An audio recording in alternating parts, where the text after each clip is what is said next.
बलिया में सामने आए एसडीएम अशोक चौधरी की गुंडागर्दी। चेकिंग के नाम पर दुकानदार को लाठियों से पीटा। सोशल डिस्टेंसिंग मास्क की चेकिंग कर रहे थे एसडीएम। रामनगर में सैलाब, तेज बहाव में बह गई कार में सवार लोगों को जैसे तैसे बचाया गया। तेज बहाव में बाइक सवार भी फिसल गया और वहां मौजूद लोगों ने उसको पानी में बहने से बचा लिया।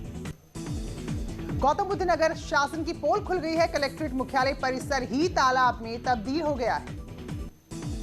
फिरोजाबाद में नगर निगम के पालीवाल हॉल के बाहर बरसात का पानी भरा है। नालों की सफाई नहीं होने से जगह जगह बुरा हाल है। उधर कानपुर में गंगा नदी का जलस्तर खतरनाक स्तर पर पहुंच गया है। गंगा किनारे के 15 गांवों को अलर्ट पर रहने के लिए कहा गया है। आगरा में डॉक्टर योगिता की पोस्टमार्टम रिपोर्ट में बड़ा खुलासा। शरीर में 3 बुलेट मिले हैं। आरोपी डॉक्टर विवेक ने पिता की लाइसेंसी पिस्टल से मारी थी गोलियां। अयोध्या में भारी बरसात के दौरान एक गरीब परिवार के मकान की छत ढह गई। खुले आसमान के नीचे अभी परिवार रहने को मजबूर है। मऊ में भारतीय सेना का एक जवान भूमाफियाओं से परेशान है। जवान ने जिलाधिकारी कार्यालय पहुंचकर न्याय की गुहार लगाई है। बहराइच में 3 लोगों को घायल करने वाले तेंदुए को वन विभाग की टीम ने पिंजरे में कैद कर लिया है।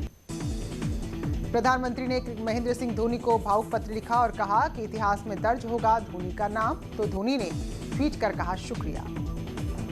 स्वच्छ सर्वेक्षण 2020 में यूपी ने एक बेशुमार अवार्ड बटोरे हैं। राज्य के 19 नगर निकाय को सफाई में इनाम मिला है। लिस्ट में मथुरा कैंट, अछलदा, मुरादनगर भी शामिल।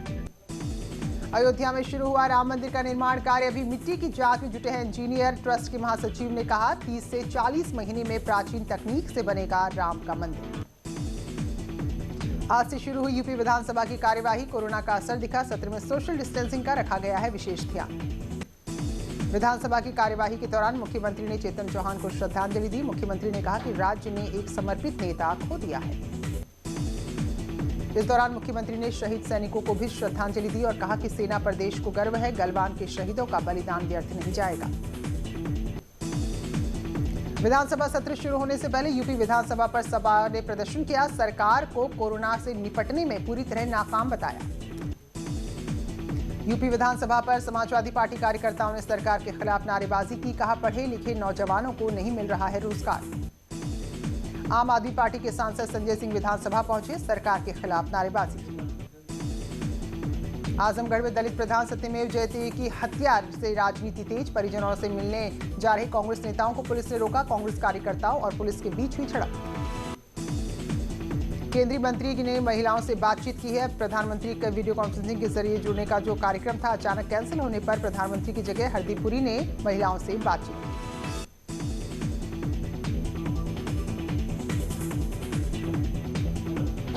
और कैदी की मौत के बाद परिजनों ने खूब हंगामा किया। उनका कहना था कि जेल प्रशासन की लापरवाही के चलते कैदी की जान गई है।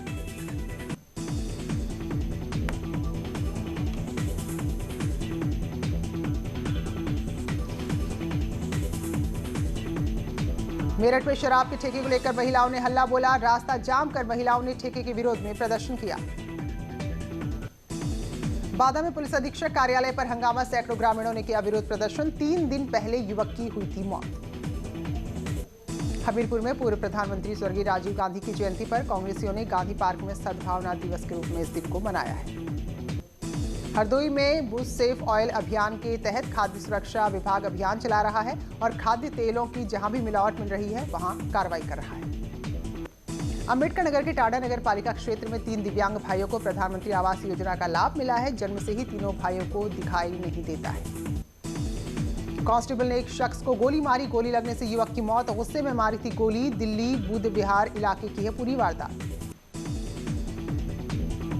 पिता और बेटी के अपहरण कांड का पुलिस ने संभल में खुलासा करते हुए बताया कि अपहरण की पूरी कहानी फर्जी थी। पुलिस ने पिता पुत्री को बरामद कर लिया है और फर्जी कहानी गढ़ने के आरोप में परिवार और रिश्तेदारों समेत 7 लोगों को गिरफ्तार किया है। ललितपुर में दोस्त की हत्या पर फरार चल रहे आरोपी को पुलिस ने गिरफ्तार किया। पकड़े गए आरोपी पर पुलिस अधीक्षक ने 25,000 का इनाम घोषित किया था। बादा में करंट लगने से 2 लोगों की मौत। खेत में मवेशी चराने के दौरान हुआ दर्दनाक हादसा। समाजवादी पार्टी के नेता लोटन राम निषाद ने भगवान राम को काल्पनिक बताते हुए कहा राम में नहीं है उनकी आस्था। राम के अस्तित्व पर उठाए सवाल। 1 सितंबर से ताजमहल को छोड़ खुलेंगे आगरा के सभी स्मारक। लॉकडाउन में शनिवार और रविवार को रहेंगे बंद और दूसरे चरण में ताजमहल को खोलने की योजना। इंस्पेक्टर अजय सिंह को आर्थिक सहायता देने की राजा भैया ने की मांग। ईमानदारी के लिए पूरे जिले में चर्चित थे मृतक इंस्पेक्टर अजय सिंह। 16 अगस्त को इलाज के दौरान कोरोना संक्रमण के चलते हुई थी मौत। यूपी में मुहर्रम का जुलूस निकालने पर सरकार ने रोक लगाई है। कोरोना महामारी के चलते ये फैसला लिया गया। शिया धर्मगुरु मौलाना यासिब अब्बास ने कहा कि मुहर्रम कोई पर्व नहीं, गम का मौका है। बड़े जुलूस पर हो पाबंदी, लेकिन ताज़िए उठाने की अनुमति मिली। मुहर्रम को लेकर मौलाना के बयान पर मोहसिन रसा का जवाब, कहा सभी को सरकारी गाइडलाइंस का पालन करना होगा। अचानक अंबेडकर नगर पहुंचे भीम आर्मी चीफ चंद्रशेखर आजाद। रावण ने कानून व्यवस्था को लेकर मुख्यमंत्री को जमकर घेरा। गाजीपुर में मुख्तार गैंग का एक और आरोपी गिरफ्तार। 25,000 के इनामी को पुलिस ने पकड़ा। उत्तराखंड के विधानसभा चुनाव में अब आम आदमी पार्टी सभी सीटों पर चुनाव लड़ेगी। दिल्ली के मुख्यमंत्री का कहना है कि सर्वे में 62% उत्तराखंड के लोग चाहते हैं कि आम आदमी पार्टी यहां चुनाव लड़े। कानपुर देहात में उपायुक्त पर जिलाधिकारी ने 500 रुपए का जुर्माना लगाया। नए जिलाधिकारी के स्वागत के लिए गए थे गुलदस्ते। फूल प्लास्टिक से ढके होने के चलते ये जुर्माना लगाया गया। विधायक महेश नेगी ने देर रात दर्ज कराया कल अपना बयान। पुलिस के साथ सहयोग करने का भी पूरा वादा किया। इसी मामले पर अब बीजेपी जल्द ही बड़ी बैठक करने जा रही है। दिल्ली में शहीद राजेंद्र नेगी को पूरे सैन्य सम्मान के साथ अंतिम विदाई दी गई। मुख्यमंत्री ने भी उन्हें श्रद्धांजलि दी। तो लोगों ने नम आंखों से शहीद राजेंद्र सिंह के अंतिम दर्शन किए। मुख्यमंत्री ने इस दौरान शहीद की पत्नी को सरकारी नौकरी देने की घोषणा की। नैनीताल में इस बार नंदा महोत्सव में घर बैठे ही लोग मां के दर्शन कर पाएंगे। भीड़ कम करने के लिए नंदा महोत्सव का सीधा प्रसारण करा जाएगा। चमोली में शुरू हुई नंदा देवी लोक जात चैपड़ों से धर्रा के लिए रवाना हुई है। मां नंदा की टोली यहां रात्रि विश्राम करेगी। मेरठ के गोल्डन बॉय सौरभ चौधरी अर्जुन पुरस्कार के लिए नामित। 18 साल की उम्र में मिले इस बड़े सम्मान से बेहद खुश। संस्कृति विभाग अब लोक कलाकारों से क्लिपिंग बनवा रहा है। 20 लोक गायक देंगे अपनी आवाज। विभाग तैयार करेगा डॉक्यूमेंट्री। जौनपुर में मौत के बाद नाराज लोगों ने पथराव कर हंगामा किया। सड़क हादसे में मजदूर की मौत पर बवाल। 7 पुलिसकर्मी को पथराव के दौरान चोट लगी। जलालपुर थाना हाईवे चौराहे के पास की घटना। कानपुर में पिता और छोटे भाई ने बड़े भाई और उसकी पत्नी को जमकर पीटा। पिटाई का वीडियो सोशल मीडिया में वायरल। कल्याणपुर थाना क्षेत्र के कल्याणपुर कला की घटना।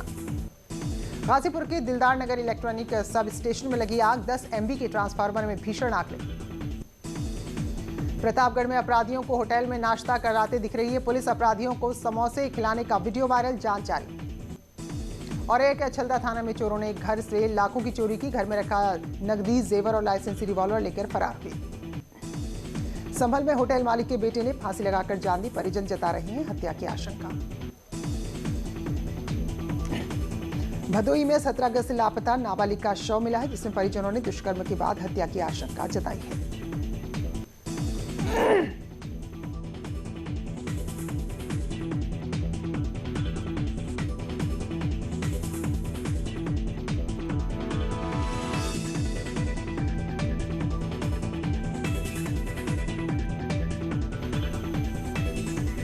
टिहरी जिले के लमगांव कड़ियाल मार्ग पर पत्थर आने से कार खाई में गिरी। हादसे में 5 लोग घायल, 3 की हालत गंभीर। आगरा में डॉक्टर योगिता का CCTV फुटेज सामने आया है। किराए के मकान से निकलती दिखी डॉक्टर योगिता। औरैया में 3 साल की बच्ची के साथ रेप, पीड़ित परिजनों की तहरीर पर आरोपी गिरफ्तार। मथुरा में कच्ची शराब के ठिकानों पर आबकारी विभाग ने मारा छापा। मौके से बरामद 30 लीटर कच्ची शराब और 600 लीटर लहन को नष्ट किया। हमीरपुर में अनोखा चिड़ियाघर, जहां जिंदा जानवर नहीं है। जिंदा जानवरों की जगह सिर्फ पत्थर के जानवर ही नजर आते हैं। हरदोई के संडीला इलाके में मिलावटी दूध का कारोबार का खुलासा। डेयरी से भरे गए दूध के नमूने हुए फेल। एटा के पिपरा गांव में जंगलों में अवैध रूप से फैक्ट्री चल रही थी, जिसका पर्दाफाश हुआ है। छापेमारी कर पुलिस ने 315 बोर के 10 बने और काफी अधबने तमंचे बरामद किए हैं। UGC द्वारा यूनिवर्सिटीज के अंतिम साल के छात्रों की परीक्षा अनिवार्य किए जाने के फैसले का विरोध लगातार बढ़ता जा रहा है। प्रयागराज में भी छात्रों ने विरोध किया। बाराबंकी में इफ्को के सरकारी भंडार पर किसानों की भारी भीड़ दिखी। सरकारी दुकान पर खाद लेने के लिए किसानों को करना पड़ रहा है संघर्ष। कानपुर देहात में लापता हुई किशोरी के खून से सने कपड़े मिले हैं। किशोरी की तलाश में पुलिस जुटी है। रूरा थाना क्षेत्र के कचवाहन पुरवा की घटना है। संभल में अपहृत पिता और बेटी बरामद। पुलिस ने अपहरण को पूरी तरह से फर्जी बताया। वाराणसी में पुलिस की मनमानी आई सामने। बेवजह ड्यूटी पर तैनात रोडवेज कर्मी को पीटा। नाराज रोडवेज कर्मी अब हड़ताल पर। इटावा में भीषण सड़क हादसा। दिल्ली से बिहार जा रही बस आगरा लखनऊ एक्सप्रेसवे में पलटी, 16 यात्री गंभीर रूप से घायल। बुंदेलखंड में महिलाओं की अनोखी पहल, महिलाओं को सशक्त बनाने के लिए अरहर की खेती करने के लिए किया जा रहा है प्रेरित। चंपावत के दूरस्थ पार्टी ब्लॉक के कई गांवों को जोड़ने वाली चौड़ाकोट सड़क बदहाल, स्थानीय लोगों का आरोप, कई सालों से नहीं हुई सड़क की मरम्मत। उत्तराखंड में संस्कृत कॉलेज में लड़कियों की संख्या कम, महज 20% ही छात्राएं यहां पर पढ़ती हैं, सुविधाओं का कॉलेज में है भारी अभाव। हल्द्वानी में कांग्रेस कार्यकर्ता बैंड बजाते नजर आए। इस दौरान कार्यकर्ताओं ने शादी विवाह के व्यवसाय से जुड़े लोगों के लिए राहत पैकेज की मांग की है। हल्द्वानी के बेस अस्पताल में 2 पैथोलॉजिस्ट कोरोना पॉजिटिव निकले हैं। अस्पताल की पैथोलॉजी लैब को सील किया गया है, अगले 72 घंटे के लिए लैब सील रहेगी। सहारनपुर मेडिकल कॉलेज में कोरोना मरीजों को दी जाने वाली सुविधाओं की पोल खुली। एक वीडियो सामने आई जिसमें ऑक्सीजन का मास्क लगाकर मरीज को फर्श पर बिठा दिया गया। सीतापुर में आवास निर्माण के लिए धनराशि मिलने की खुशी की लहर। लाभार्थी ब्रिज किशोर पांडे ने एसडीएम सदर पहुंचकर हाथ जोड़कर मुख्यमंत्री को कहा धन्यवाद। मुख्यमंत्री ने इलाज के लिए गोरखपुर की छात्रा को दी 9,90,000 की मदद, पत्र लिखकर बेहतर स्वास्थ्य की कामना की। और फिलहाल एक ब्रेक के लिए रुक रहे हैं, लौटते हैं जल्द ही।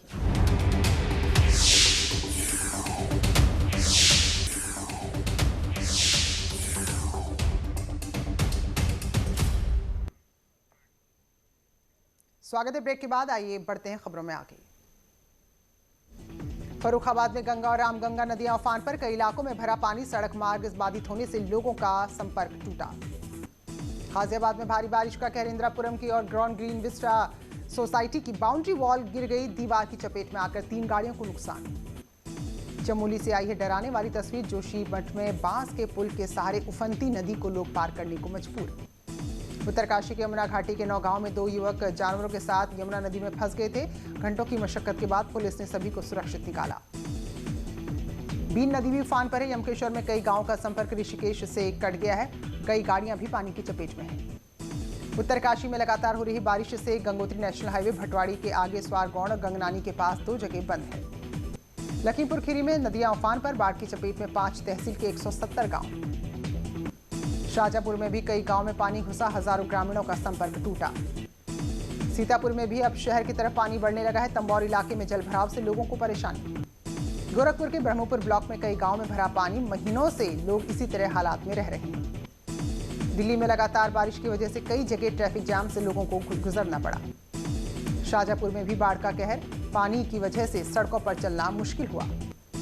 टिहरी में लगातार बारिश ने लोगों की मुश्किलें बढ़ाई। स्थानीय लोगों ने कहा लगातार पुश्ते में दरारें बढ़ रही है, जिससे उनकी जान को खतरा है। दुनिया में कोरोना का कहर जारी, मरीजों की पूरी विश्व में संख्या 2,23,00,000 से ज्यादा हुई। कोरोना से मरने वालों का आंकड़ा पूरी दुनिया में 7 लाख के पार पहुंचा और वहीं देश में कोरोना मरीजों की संख्या 28 लाख के पार।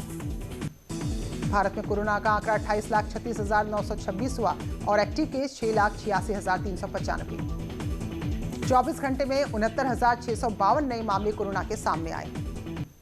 देश में अब तक 53,886 लोगों की महामारी के चलते मौत हुई है। तो एक दिन में कोरोना के यूपी में 977 मामले मौत हुई है पूरे देश में। वहीं ठीक होने वाली मरीजों की संख्या भी बढ़ रही है। अब तक 20,96,665 लोग स्वस्थ हुए हैं। तो इन तमाम खबरों के साथ बुलेटिन में इतना ही।